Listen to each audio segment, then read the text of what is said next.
Well guys, it's 2026, and that means it's time to screw around with hardware from 30 plus years ago.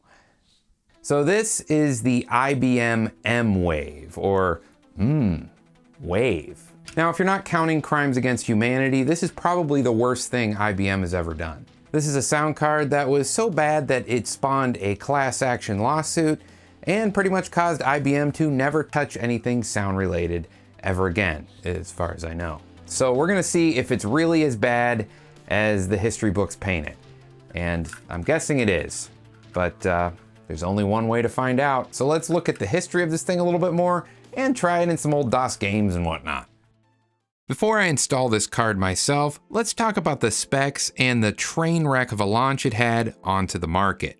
So if I haven't made it clear yet, the Mwave is another one of these early sound devices that combines a dial-up modem with a digital sound card. However, most cards of this type use a combination of separate chips on board for the various features. This Aztec 2316 I reviewed a few years ago, for instance, uses a Rockwell chip for the modem functions, an Analog Devices DSP, and a Yamaha OPL3 chip for FM. By contrast, the Mwave uses one chip to rule them all. Digital audio, telephony, and FM Sound Blaster emulation all in one mysterious chip.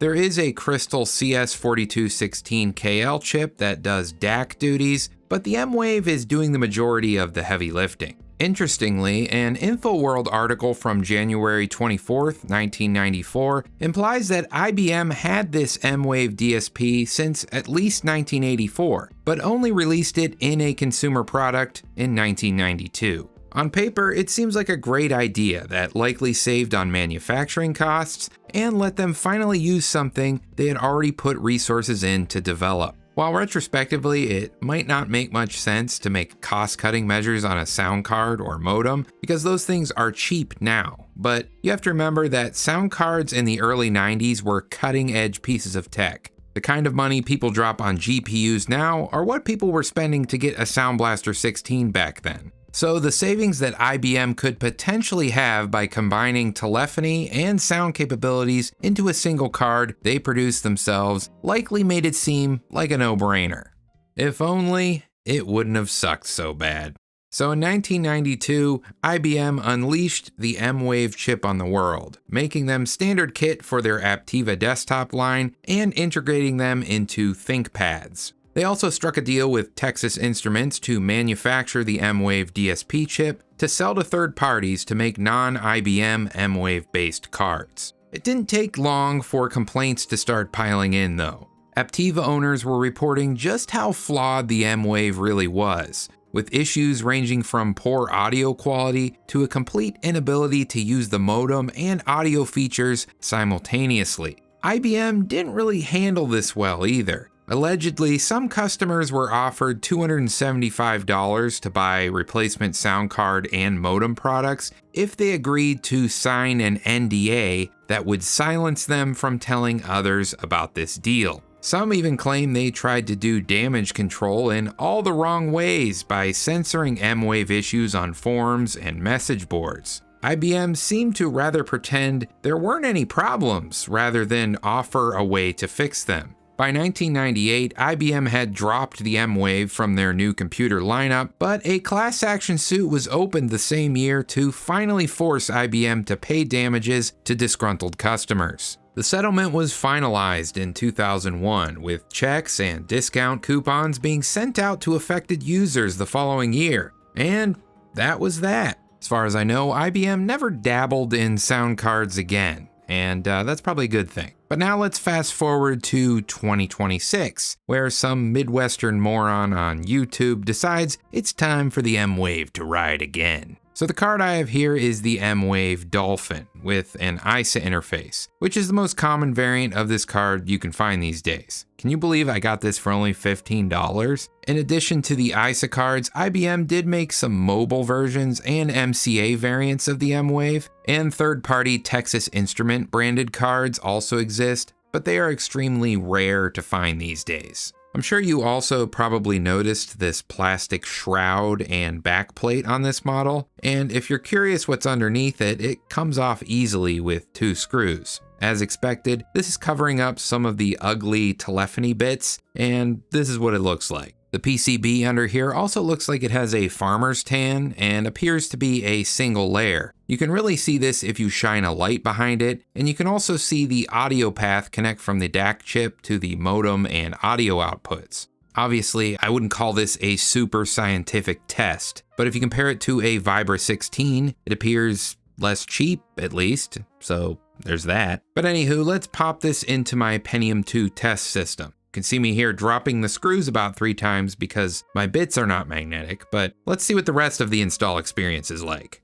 I'm not gonna lie, I had a heck of a time getting this thing to work properly. On Windows 98 SE, there are built-in drivers you can use, but the card will not be detected by Windows at all unless you go about it in a very specific way. Normally with non-PNP cards like this, you can still have Windows scan for non-PNP hardware, but Mwave cards cannot be installed this way. Instead, you have to manually install it as an other device and select IBM Mwave Dolphin DSP from the list. Then after a restart, it'll initialize itself and detect everything. Boy, does it install a bunch of crap in Device Manager too. I mean, look at all this junk. So it didn't really come as a surprise to me when I started having problems. The drivers were working after they installed, but they were extremely flaky, and the Sound Blaster support driver especially just was crashing and uninstalling itself constantly. I assume this was some kind of conflict, and it lined up with some stuff I read online that these cards have some issues with ATI graphics cards, which I am using. So I decided to just cut my losses and try a different machine. So onward to my Dell Dimension XPS T600R. This honestly has turned into my favorite test machine because most of the time it works well even with janky ISA and PCI sound cards. I decided to load it with Windows 95 this time too, just to see if some older drivers designed for Windows 95 might work a bit better. And I was wrong. It didn't work better at all. In fact, it pretty much just annihilated the entire Windows installation the minute they installed. I tried a bunch of different drivers too, and even some patches to Windows 95 itself. And after a few reimages and Windows installs, I decided it was time to give up on Windows 95. I don't think it was gonna work. So before I tried Windows 3.1 or just straight DOS, I decided I would try Windows 98 again. And lo and behold, it finally worked. So I haven't mentioned it yet, but your options for music on this card are FM and a WaveTable. The built-in Windows 98 SE drivers don't include the WaveTable, and this is true for a lot of the other driver packages you'll find online as well. Thankfully, once you find the installer for the WaveTable, it installs pretty quickly without any drama. For best results, games should be loaded from DOS, and the WaveTable only works in games if you're loaded into real mode. This makes me wonder if I should have just did a DOS installation in the first place instead of screwing around with Windows, but live and learn, I guess. Anyway, if you type call mwave start into the command line, it will launch a configuration utility which allows you to switch between FM and general MIDI wavetable modes. There are also some stereo effects, reverb, and chorus you can turn on for MIDI. The FM mode is compatible with OPL2 and 3 modes, and you can use mono SB and stereo SB Pro for digital sound effects. Compatibility is good, and I didn't have any issues getting anything working per se. As for the sound itself, well, it tries. It certainly has moments where it sounds passable enough, but when it fails hard. The FM mode often removes or changes the pitch of certain notes, and percussion gets lost completely on busy or complex tracks. As for the WaveTable, I don't think it's worth really using. It's an unbalanced mess of instruments that are out of place much of the time. I would say it's probably not worth ever using over FM, which is pretty telling. That said, it's one of those cards where it's fun to just load up games and see how it mangles them out of morbid curiosity. Still, anyone who says Creative's QCM sounds bad needs to take a listen to this thing. The Mwave truly sets the standard for what a terrible sound card is. And aside from the Crystal CX4235, it's by far the worst ISA card I know of. It might be a bit more forgivable if the drivers didn't suck so bad, but dang, they're awful. I honestly can't recommend anyone go out of their way to try it, simply for how much of a pain it can be to get it working. But enough of talking how bad it is. I'm gonna let you guys judge for yourself. So I'm gonna salt your ears with some samples showing you the slightly better, the bad, and the ugly of the Mwave. Let me know what you think, and feel free to tell me your tales of woe in the comments below if you've ever had the misfortune of using or installing drivers for this thing. So without any further ado, let's hear what this thing sounds like.